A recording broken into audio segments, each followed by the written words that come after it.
नमस्कार साथियों, स्वागत है आपका सिविल लक्ष्य एकेडमी के Chhattisgarh daily current affairs programme में। स्वामी आत्मानंद मेधावी छात्र प्रोत्साहन योजना के तहत कितनी प्रोत्साहन राशि छात्रों के बैंक अकाउंट में ट्रांसफर की गई है? तो इसका सही जवाब है 1.50 लाख यानी 1.5 लाख रुपए स्वामी आत्मानंद मेधावी छात्र प्रोत्साहन योजना के तहत मेधावी छात्रों के बैंक अकाउंट में ट्रांसफर की गई है। इसके अलावा हाल ही में मुख्यमंत्री जी ने छात्रों के विशेष अनुरोध पर उन्हें जितने भी टॉपर्स हमारे राज्य के 10वीं 12वीं में रहे हैं उन्हें हेलीकॉप्टर राइड के लिए आमंत्रित किया था, जिसमें छात्र छात्राओं ने बढ़ चढ़ कर हिस्सा लिया है ना। तो ये भी एक बहुत ही अच्छा इनिशिएटिव है जो छात्रों को पढ़ाई के प्रति और अधिक जागरूक करेगा। ठीक है। और स्वामी आत्मानंद मेधावी छात्र प्रोत्साहन योजना बहुत ज़्यादा इंपॉर्टेंट है आपके एग्जाम के लिए। ठीक है। नेक्स्ट क्वेश्चन है, पौधरोपण की रस्म किस त्योहार में जोड़ी जाएंगी? तो इसका सही जवाब है बस्तर दशहरा। तो पौधरोपण की रस्म बस्तर दशहरा त्यौहार में जोड़ी जाएगी। अब ऐसा क्यों किया जा रहा है कि एक रस्म के रूप में बस्तर दशहरा में पौधरोपण को जोड़ा जा रहा है? तो ये कहीं ना कहीं पर्यावरण संरक्षण को लेकर जागरूकता है। बस्तर में जिन गांवों से जो लकड़ियां साल वन की लकड़ियां काटी जाती थी, साल वृक्ष काटे जाते थे, बस्तर के दशहरा में निर्मित रथों के लिए वहाँ धीरे धीरे जो साल वृक्ष है उनकी कमी होती गई और एक समय ऐसा आया कि उन गांवों में लकड़ियां बची ही नहीं। तब ग्रामवासी और आदिवासियों को ये समझ में आया कि हमारे पर्यावरण को इस एक आयोजन से क्षति पहुंच रही है जिसकी पूर्ति भी आवश्यक है। ठीक है। तो इस तरीके से इन्होंने अपनी संस्कृति में बदलाव करने की योजना बनाई है, जिसमें जो जिला प्रशासन है, जो एनजीओज़ हैं, उन्होंने भी ये यानी सहयोग इसमें प्रदान किया है और आदिवासियों को जागरूक किया है और वो भी इस बदलाव के लिए और इस नई रस्म को जोड़ने के लिए बिल्कुल तैयार हैं। और इसी को बोलते हैं एक प्रोग्रेसिव कम्युनिटी, है ना। और बहुत जल्दी बदलाव को स्वीकार करने वाली भारतीय संस्कृति में एक बहुत ही अच्छा उदाहरण ये देखने को मिलता है, जिसे आप अपने मेंस की राइटिंग में भी इंक्लूड कर सकते हैं। ठीक है। तो इसको याद रखना है। तो किस ग्राम में इसे ऐड किया जाएगा ये आपको बताना है। तो अगर आप सुन रहे हैं तो इसे कमेंट बॉक्स में लिख सकते हैं। वैसे ये गांव है मार्केल ग्राम। ठीक है। तो मार्केल ग्राम में इसकी शुरुआत की जाएगी पौधरोपण की रस्म की। ठीक है। नेक्स्ट क्वेश्चन है, छत्तीसगढ़ में एग्री कार्निवाल 2022 कब से कब तक चलेगा? तो इसका सही जवाब है 14 से 18 अक्टूबर 2022 तक। तो छत्तीसगढ़ में एग्री कार्निवाल 14 अक्टूबर से 18 अक्टूबर 2022 तक चलेगा। इसको याद रखना है आपको। रायपुर में इसका जनरली आयोजन होता है। ठीक है। एग्री कार्निवाल के माध्यम से जो भी किसानों से संबंधित सीड्स हैं, है ना, खाद्य पदार्थ हैं, आपके उर्वरक हैं, इन सब चीज़ों का पूरा सेट रहता है, मशीनरीज का सेट रहता है। तो एग्री कार्निवाल को आपको याद रखना है। साथ ही साथ अगर कभी भी वीडियो में कोई गड़बड़ी होती है तो आप लोग में से जो एक्टिव पार्टिसिपेंट हैं वो ज़रूर मुझे बताते हैं। तो आगे भी आप ये प्रक्रिया बिल्कुल जारी रखिएगा। कभी कोई भी मिस्टेक हो मुझसे तो बिल्कुल उसको कमेंट बॉक्स में आप लिखिएगा। अभी अटॉर्नी जनरल से संबंधित जो क्वेश्चन था वो क्योंकि ओल्ड था तो उसमें कुछ मिस्टेक हो गई थी, तो उसको भी आप करेक्ट करके पढ़िएगा। ठीक है। कमेंट बॉक्स को चेक कर लीजिएगा। नेक्स्ट क्वेश्चन है, इलेक्ट्रॉनिक मैन्युफैक्चरिंग क्लस्टर की स्थापना कहाँ की गई है? तो इसका सही जवाब है नवा रायपुर। तो नवा रायपुर में इलेक्ट्रॉनिक मैन्युफैक्चरिंग क्लस्टर की स्थापना की गई है। ये सेक्टर 22 में स्थित है और 116.50 एकड़ में इसका निर्माण किया गया है। यानी बहुत बड़े एरिया में ये इलेक्ट्रॉनिक मैन्युफैक्चरिंग क्लस्टर है। ठीक है। तो इलेक्ट्रॉनिक सामान जितने भी हैं उनके मैन्युफैक्चरिंग को बढ़ावा देने के लिए ये कार्य किया जा रहा है। आपको पता हो कि मैन्युफैक्चरिंग जैसे जैसे किसी क्षेत्र में बढ़ती है, रोजगार बहुत तेज़ी से बढ़ता है और रोजगार के मामले में छत्तीसगढ़ की हालांकि औरों से बेहतर स्थिति है, लेकिन जिस आंकड़े को बताया जाता है शायद उतनी ना हो। ठीक है। तो इसको याद रखना है, इलेक्ट्रॉनिक मैन्युफैक्चरिंग क्लस्टर नया रायपुर में स्थापित है। नेक्स्ट क्वेश्चन है, पंकज आडवाणी ने बिलियर्ड्स में कितनी बार विश्व खिताब जीता है? तो इसका सही जवाब है 25 बार। तो पंकज आडवाणी ने बिलियर्ड्स में 25 बार विश्व खिताब जीता है। ठीक है।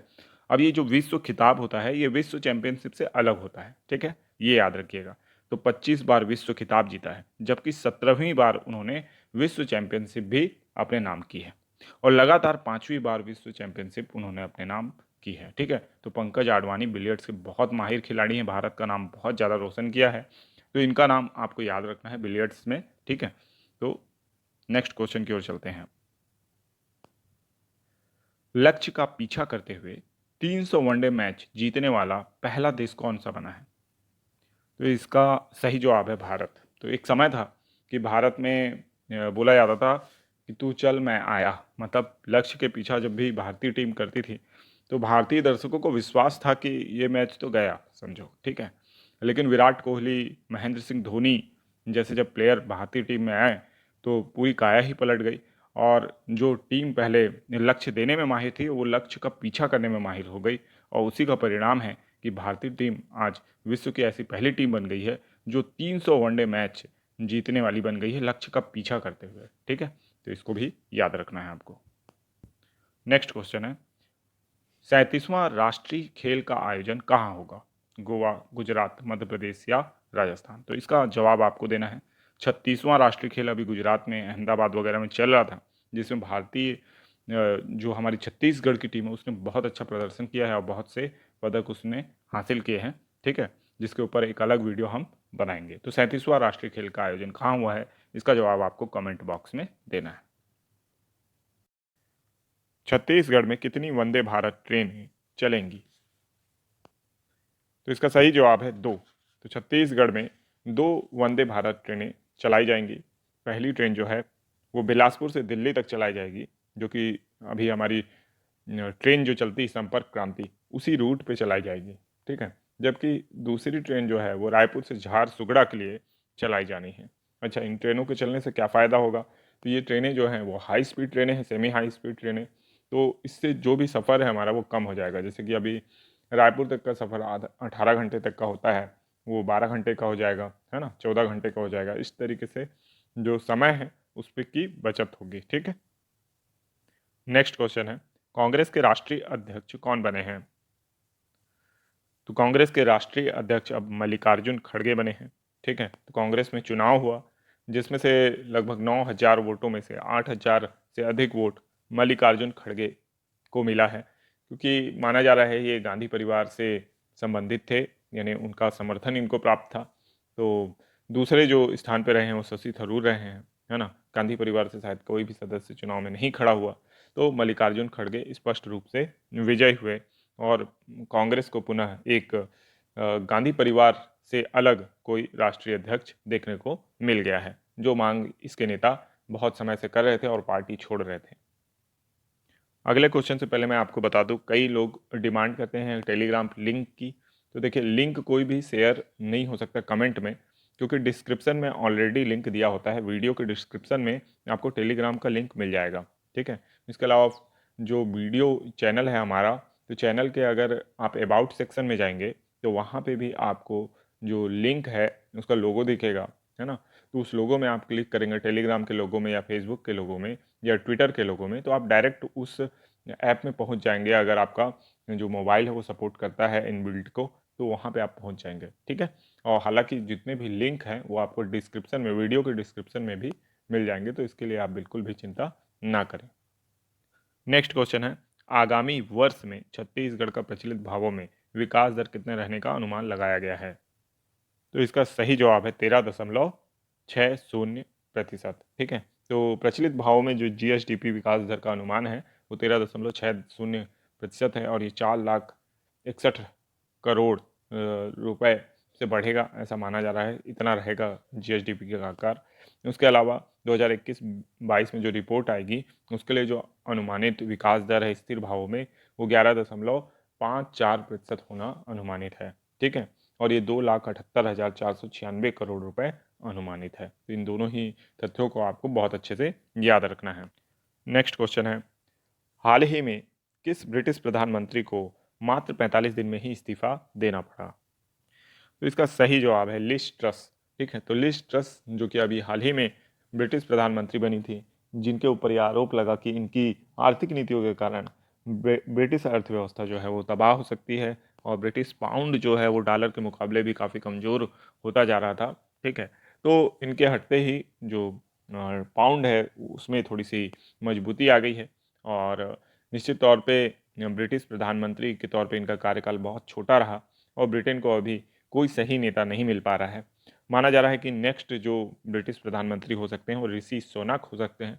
तो ऋषि सोनाक जो हैं निश्चित तौर पे एक इकोनॉमिस्ट हैं, तो कुछ ना कुछ बेहतर करके दिखा सकते हैं वो ब्रिटेन के लिए। लेकिन ऑलरेडी ब्रिटेन की अर्थव्यवस्था को इन प्रधानमंत्रियों ने बहुत ज़्यादा नुकसान पहुंचा दिया है। तो देखते हैं ऋषि सोनाक इसको कैसे संभाल पाते हैं और क्या वो ब्रिटिश प्रधानमंत्री बन पाते हैं। ठीक है। और लिज ट्रस ने भारत के साथ जो रिश्ते ब्रिटेन के थे इसको भी काफ़ी हद तक पीछे ढकेल दिया है। और फ्री ट्रेड एग्रीमेंट भी हमारा ब्रिटेन के साथ होने वाला था जो अभी लेट हो चुका है। ठीक है। नेक्स्ट क्वेश्चन है, छत्तीसगढ़ के गौठानों में कितनी सामुदायिक बाड़ियाँ बनाई गई हैं। यहाँ पे बढ़िया हो गया है तो इसको आप करेक्ट कर लीजिएगा, बाड़ियाँ हैं। ठीक है। तो इसका सही जवाब है 990 बाड़ियाँ। ठीक है। तो इसको भी याद रखना है आपको कि जो बाड़ियाँ हैं वो 990 बनाई गई हैं। ठीक है। और आपको पता है लगभग प्रत्येक ग्राम में जो गौठान बना दिए गए हैं, है ना। और गौठानों का उपयोग कितना हो रहा है ये तो आप सब बता ही सकते हैं कमेंट बॉक्स में कि कितना ज़्यादा गौठानों का उपयोग हो रहा है या कितना कम हो रहा है। लेकिन ये जो बाड़ियाँ हैं ये सामुदायिक बाड़ियाँ हैं और काफ़ी सारे पैसे इसमें भी लगा दिए गए हैं। ठीक है।